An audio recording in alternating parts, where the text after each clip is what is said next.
A Dream. By Sophie M. Almon Hensley. I stood far off above the haunts of men somewhere, I know not, when the sky was dim from some worn glory, and the morning hymn of the gay oriole echoed from the glen. Wandering, I felt earth's peace, nor knew I sought a visioned face, a voice the wind had caught. I passed the waking things that stirred, and gazed, thought bound, and heeded not. The waking flowers drank in the morning mist, dawn's tender showers, and looked forth for the day God who had blazed his heart away and died at sundown. Far in the grey west faded a loitering star.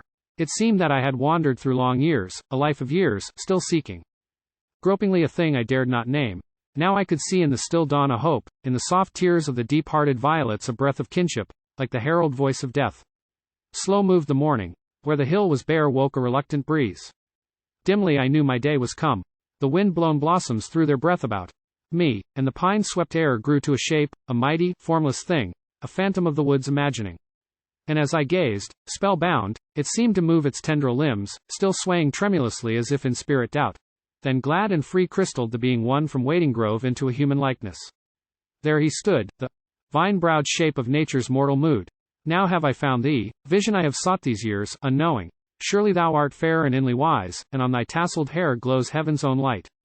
Passion and fame are not to thy clear eyes, O Prince of many lands, grant me thy joy, I cried, and stretched my hands. No answer, but the flourish of the breeze through the black pines.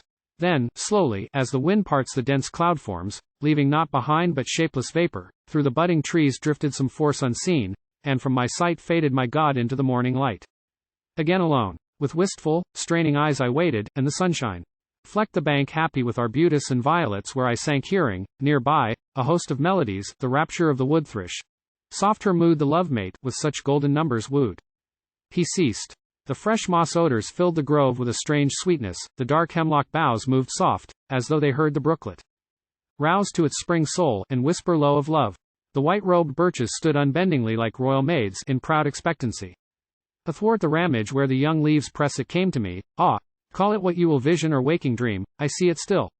Again a form born of the woodland stress grew to my gaze, and by some secret sign no shadow hid, I knew the form was thine.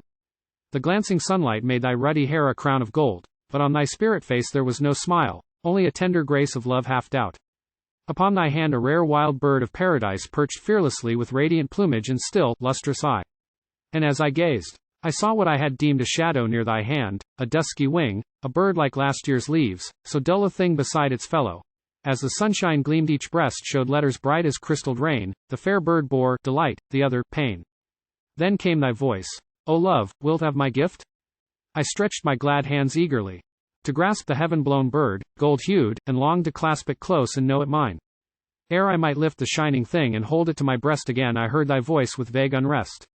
These are twin birds and may not parted be. Full in thine eyes I gazed, and read therein the paradox of life, of love, of sin, as on a night of cloud and mystery one darting flash makes bright the hidden ways, and feet tread knowingly though thick the haze. Thy gift, if so I chose, no other hand save thine. I reached and gathered to my heart the quivering, sentient things. Sometimes I start to know them hidden there. If I should stand idly, some day, and God help me, breast a homing breeze, my brown bird knows its nest.